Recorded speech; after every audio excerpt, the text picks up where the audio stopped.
L'Ukraine vient peut-être de briser l'échine de la Russie. Dans une escalade spectaculaire, les forces ukrainiennes ont lancé une frappe en profondeur qui pourrait paralyser le cœur même de la machine de guerre russe. Il ne s'agissait pas seulement d'une déclaration, mais de viser le cœur des opérations militaires de Poutine. L'impact, potentiellement dévastateur, pourrait bouleverser toute la stratégie terrestre de la Russie, car tout dépend de ce qui a été frappé et perdu. Cela pourrait ruiner des mois de renforcement militaire. Voici ce que nous savons à ce stade. Le 7 juillet, Euromaidan Press a présenté un aperçu de l'attaque dévastatrice de l'Ukraine. Il est indiqué que les habitants de Krasnozovodsk et de Sergeïev Posad ont signalé des explosions fortes et puissantes, toutes semblant être centrées sur une usine chimique dans la première région. On pense que la frappe a visé plusieurs zones de l'usine, avec de multiples points d'impact enregistrés. La confirmation de l'Exilé Nova Plus commence déjà à arriver. La chaîne Telegram a publié plusieurs images intéressantes, affirmant qu'elles fournissent des preuves géolocalisées que les drones ukrainiens ont réussi à atteindre l'usine chimique de Krasnozovodsk. Nous confirmons l'attaque contre l'usine chimique de Krasnozovodsk, indiquait son premier rapport. L'usine figure sur la liste nationale des entreprises du complexe industriel de défense et fournit au ministère russe de la Défense diverses munitions, notamment des cartouches de signalisation de nuit et de jour, et des allumeurs électriques pour missiles antichars guidés. Des images géolocalisées accompagnent cette publication, révélant les sites exacts touchés par les drones ukrainiens. Une deuxième publication a révélé qu'une des principales cibles de l'Ukraine était un nouvel atelier construit dans l'usine chimique. Selon Exilanova Plus, avec des images géolocalisées PowerPoint Show à l'appui, l'un des dégâts est probablement survenu dans un atelier relativement récent de l'usine. Mais vous pouvez l'entendre directement de la bouche du principal intéressé, sans avoir à croire un canal Telegram au hasard. Juste après l'attaque, Andriy Kovalenko, chef du Conseil national de sécurité et de défense de l'Ukraine, a confirmé la frappe sur Telegram. L'usine chimique de Krasnozovodsk, dans la région de Moscou en Russie, a été attaquée. Il a déclaré qu'elle produit des explosifs, de la poudre à canon, des composants pour des munitions et des armes de missiles.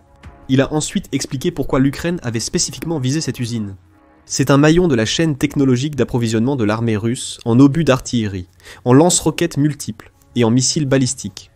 En somme, l'usine était un élément crucial de l'approvisionnement en munitions de la Russie. Poutine avait besoin de l'usine chimique de Krasnozovodsk. Elle fabriquait des ogives thermobariques pour les drones Shahid, des explosifs, de la poudre à canon et de nombreux composants nécessaires à ses troupes pour les munitions utilisées contre l'Ukraine. C'est peut-être pour cela que la Russie fait comme si rien ne s'était passé. Le ministère russe de la Défense n'a pas confirmé l'attaque. Comme à son habitude, elle a plutôt affirmé que la Russie avait repoussé avec succès une attaque de drones ukrainiens. Selon Euromaidan Press, le ministère affirme que ses défenses aériennes ont abattu 91 drones le 7 juillet, dont 8 au-dessus de l'oblast de Moscou. Il déclare aussi que l'Ukraine a envoyé des drones dans plusieurs oblasts, dont Belgorod, où 20 drones ont été abattus, Koursk, où 14 drones ont été détruits, et Lipetsk, où la Russie dit en avoir neutralisé 8. Une défense glorieuse des Russes, donc. Mais cela n'explique pas pourquoi l'usine chimique de Krasnozovodsk est en feu. Les habitants de Krasnozovodsk partagent des vidéos prouvant que l'Ukraine vient de frapper durement l'usine. Les chaînes Telegram, Shot et Astra ont toutes deux partagé de nombreuses vidéos filmées par les habitants, démontrant que la Russie ment effrontément. Plusieurs vidéos de Shot montrent des drones ukrainiens volant à basse altitude avec leur bourdonnement distinctif, suggérant que la Russie ne tente pas de les stopper. Aucun bruit de système de défense aérienne tirant sur les drones n'est entendu. Cependant, des images montrent un drone frappant sa cible. Une immense colonne de fumée noire s'élève dans les airs suite à l'explosion du drone et de sa cible. La Russie tentera de faire croire qu'il ne s'agissait que de débris de drones. Ceux qui suivent ces affirmations sur les drones ukrainiens savent bien que c'est autre chose. Selon la Russie, ce sont toujours les débris qui causent des dégâts. La réalité, c'est que les drones ukrainiens ont atteint leur cible et ont décimé des installations clés dans une usine chimique russe vitale. Plus tôt, des habitants de Sergeïev, Posad et Krasnozovodsk ont déclaré à SHOT qu'à 5 h du matin, ils avaient entendu le bruit d'un drone survolant la zone et plusieurs puissantes explosions, a rapporté la chaîne SHOT. Selon eux, les drones volaient bas et une dizaine d'explosions ont retenti près d'une entreprise locale. Les images d'Astra révèlent autant d'informations. On entend le bourdonnement des drones en fond sonore. D'énormes explosions provoquent des colonnes de fumée s'élevant dans les airs. Dans plusieurs des vidéos partagées, on voit les drones ukrainiens voler suffisamment bas pour échapper aux défenses aériennes russes. Tous les signes indiquent qu'il s'agit d'une frappe réussie de l'Ukraine, peu importe les affirmations de la Russie selon lesquelles elle aurait abattu tous les drones lancés par l'Ukraine. Les habitants de Krasnozavodsk croient apparemment que l'Ukraine a atteint ses objectifs. Selon les habitants de Krasnozavodsk, dans les discussions locales, l'usine chimique de la ville a été attaquée, rapporte Astra. Ce que nous avons ici, c'est une histoire à deux versions. La Russie affirme, comme toujours, qu'elle a détruit les drones ukrainiens avant qu'ils ne puissent causer des dégâts. L'Ukraine dit le contraire, affirmant avoir porté des coups directs sur une usine chimique russe vitale. D'après les vidéos filmées par les habitants locaux, l'Ukraine semble dire la vérité, pendant que la Russie essaie de cacher le fait que sa colonne vertébrale a été brisée. Et quand nous disons brisée, nous le pensons vraiment. Selon Euromaidan Press, l'usine chimique de Krasnozavodsk produit une grande partie des produits chimiques et des explosifs utilisés par la Russie dans ses missiles et munitions. L'usine est une cible majeure car elle produit des cartouches de signalisation, des détonateurs, des explosifs et d'autres équipements militaires utilisés par les troupes russes pour attaquer les défenses ukrainiennes. Cependant, le véritable sujet n'est pas cet équipement, quelle que soit son importance. L'usine chimique de Krasnozavod travaille également à l'assemblage et à la modernisation de plusieurs des systèmes de lance-roquettes multiples russes, ou systèmes de lance-roquettes multiples, qui sont l'un des principaux axes de l'usine depuis 2023. La destruction de cette chaîne d'assemblage est la raison principale pour laquelle l'épine dorsale de la Russie a été brisée. La réponse se trouve dans le trio de systèmes de lance-roquettes multiples produits par l'usine chimique de Krasnozavod. Tout d'abord, il y a le BM-27, 9P140, Ouragan 9, K-57 et l'Ouragan, un système de lance-roquettes multiples mobiles autonomes conçu dans les années 1970, est en service depuis 1977 et fait partie intégrante des forces terrestres russes. Conçu pour cibler des groupes, véhicules et installations militaires, il est assez mobile pour quitter sa position de tir en 90 secondes après avoir tiré. Selon Army Recognition, ces roquettes peuvent varier en fonction des besoins de la Russie, l'Ouragan étant capable de tirer des ogives chimiques, à fragmentation explosive et à sous-munitions de mines dispersables. Les versions améliorées de l'Ouragan peuvent atteindre des cibles jusqu'à 40 km de distance, offrant une portée considérable. L'Ouragan est équipé de 16 roquettes tirables, à raison d'une par seconde environ. Le rechargement est un peu plus long. Si la Russie veut le maintenir en position, elle peut recharger 16 autres roquettes dans un Ouragan vidé en environ 21 minutes. Malgré son âge, l'Ouragan demeure une arme puissante et portative. Son châssis peut atteindre 65 km/h et parcourir environ 560 km. Cela représente une menace claire sur le front de guerre ukrainien. Suite aux frappes ukrainiennes du 7 juillet, la Russie pourrait ne plus pouvoir en produire. Le même constat s'applique au BM 21 grade 9, K-51, un autre lance-roquette multiple de l'ère soviétique. Le Grad a été conçu dans les années 1960 et est entré en service dans l'ancienne armée soviétique en 1963. Mais ne vous laissez pas tromper par son âge. Le GRAD est une arme de tir de suppression efficace contre l'artillerie et les positions de mortier ukrainiennes, capable de détruire des points d'appui et de s'attaquer à des groupes d'ennemis sur le champ de bataille. Chaque grade contient un pod avec 40 tubes de lancement, chacun tirant un obus de 122 mm. Il ne faut qu'environ 6 secondes au grade pour tirer la totalité de ces 40 roquettes, après quoi il lui faut environ 10 minutes pour recharger. Le grade est moins polyvalent que l'Ouragan, ne pouvant tirer que des obus à fragmentation hautement explosifs. Mais cela suffit pour la Russie, d'autant plus que la dernière génération de ces roquettes donne au système de lance-roquettes multiples une portée allant jusqu'à 40 km. Il est également portable. Le camion 666 qui transporte le Grad peut atteindre des vitesses allant jusqu'à 800 km/h sur des distances allant jusqu'à 800 km. Un schéma émerge avec ces armes. L'Ukraine a utilisé ces drones pour détruire l'usine produisant certains des plus importants systèmes de roquettes mobiles russes. Cela nous amène au Tornado G, le plus moderne des lance-roquettes multiples que l'usine chimique de Krasnozavodsk construisait pour Poutine. Le Tornado G est entré en service en 2013-2014, avec les premières livraisons en 2011. Le BM-21 est considéré comme une amélioration du Grad, notamment en termes de confort pour l'équipage. Army Recognition souligne que le Tornado G n'a besoin que de 3 personnes pour fonctionner, contre 6 pour le Grad. Comme le Grad. Le Tornado G est équipé d'une nacelle contenant 40 tubes de lancement capables de tirer des roquettes de 122 mm. Le Tornado G est équipé d'une antenne permettant aux lanceurs de se connecter au système de navigation par satellite russe GLONASS. Le Tornado G offre une précision légèrement supérieure lors des tirs.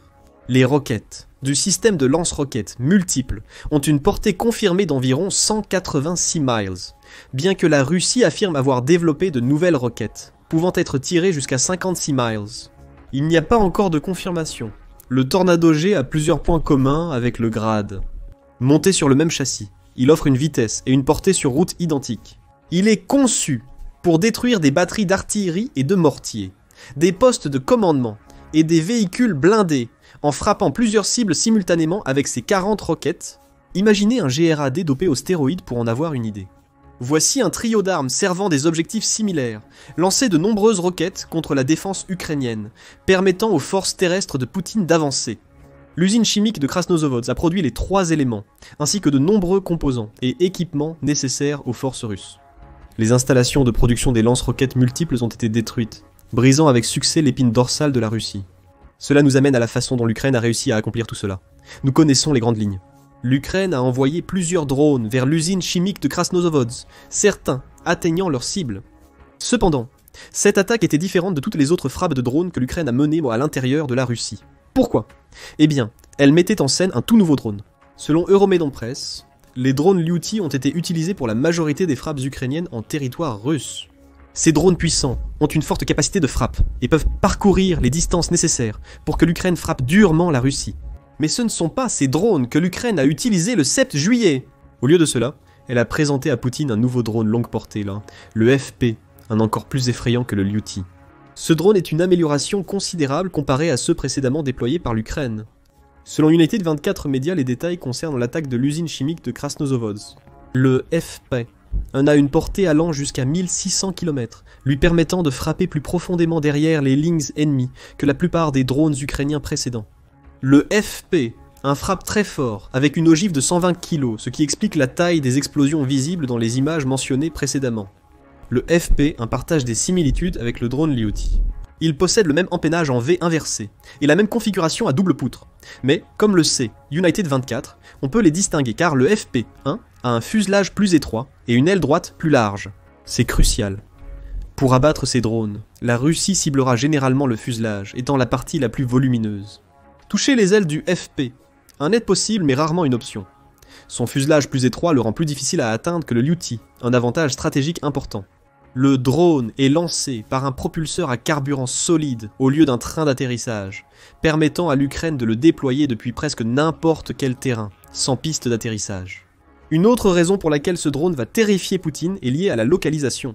L'usine chimique Krasnozavodsk, située dans la zone de l'explosion à Moscou, n'est qu'une partie de l'histoire.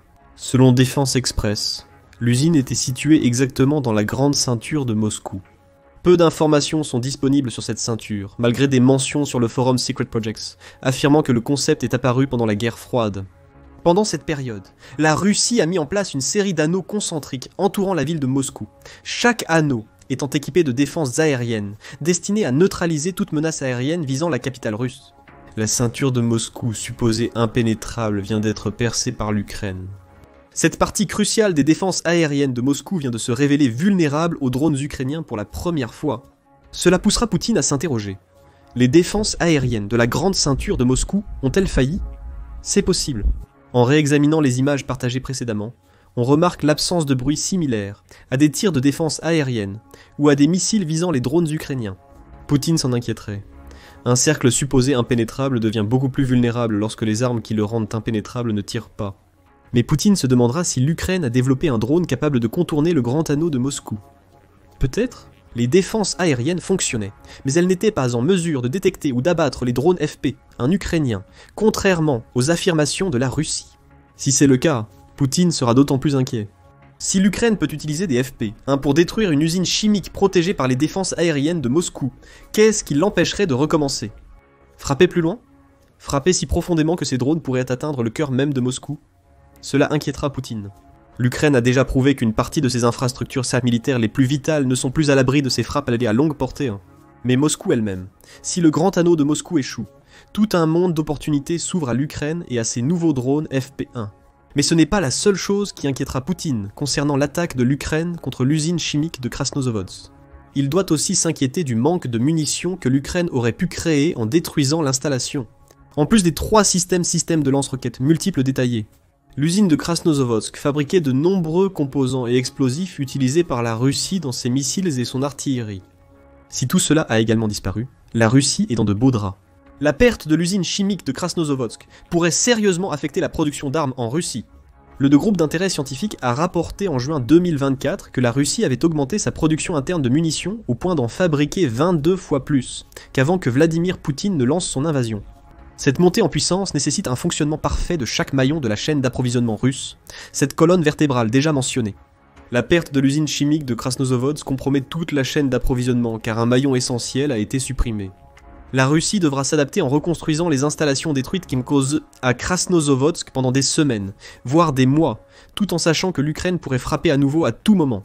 Sinon, elle devra bâtir une nouvelle usine, espérant qu'elle sera hors de portée des drones ukrainiens, pour continuer à approvisionner le front en munitions. Quoi qu'il arrive, les troupes russes manqueront de roquettes et de lance-roquettes multiples jusqu'à ce que Poutine redresse l'épine dorsale du pays. On ne peut pas ignorer non plus que de nombreux composants et explosifs fabriqués par l'usine de Krasnozavodsk sont utilisés dans les missiles russes. Poutine a besoin de ces missiles. Alors que les campagnes terrestres russes s'essoufflent, il s'appuie de plus en plus sur eux pour endommager l'Ukraine. Le 5 juillet, Radio Free Europe a rapporté des chiffres compilés par le projet Army Conflict Location and Event Data, ou Armed Conflict Location and Event Data. D'après ces données, le nombre de missiles tirés par la Russie sur l'Ukraine a presque doublé durant les 6 mois passés. En décembre 2024, la Russie a envoyé 1269 missiles et drones dans le ciel ukrainien. Ce nombre n'a cessé d'augmenter depuis. En janvier, il était de 1718 en février. 1846 missiles et drones ont été lancés. Et en mars, les forces de Poutine ont tiré 2190 projectiles aériens sur les villes ukrainiennes. Le nombre a atteint 2277 en avril et un chiffre impressionnant de 2436 en mai. Il a diminué en juin mais seulement à 2110. Le chiffre de juin pourrait être encore plus élevé, car l'AKLED n'a examiné les données que jusqu'au 27 juin et non peut le pas. Nous constatons non seulement un doublement du nombre de missiles entre décembre et juin, mais aussi une hausse de 25%. Par rapport à mai 2024 et une multiplication par 16, comparée à juin 2024. La destruction de l'usine chimique de Krasnozavodsk n'affectera pas immédiatement le stock de missiles de la Russie. Perdre une usine fabriquant des composants de missiles, alors que la Russie peine déjà à se les procurer en raison des sanctions occidentales, est la dernière chose que Vladimir Poutine souhaitait. En quelques heures, le 7 juillet, le dirigeant russe a perdu des composants, la capacité de fabriquer des lance-roquettes multiples et l'image d'une grande ceinture de Moscou impénétrable. Vladimir Poutine s'interrogera sur son avenir. Quant à l'Ukraine, vous pouvez être sûr qu'elle prépare déjà sa prochaine cible pour ses nouveaux drones FP1. Le dirigeant russe a d'autres sujets d'inquiétude. Quelques jours avant que l'Ukraine ne frappe l'usine chimique de Krasnozavodsk, elle a apporté un double coup à la Russie en attaquant un aérodrome clé et l'une des usines du pays. Pour en savoir plus sur ce combo 1-2, regardez notre vidéo et abonnez-vous à l'émission Militaire pour d'autres vidéos sur les dernières frappes de l'Ukraine contre la Russie. Et merci de regarder.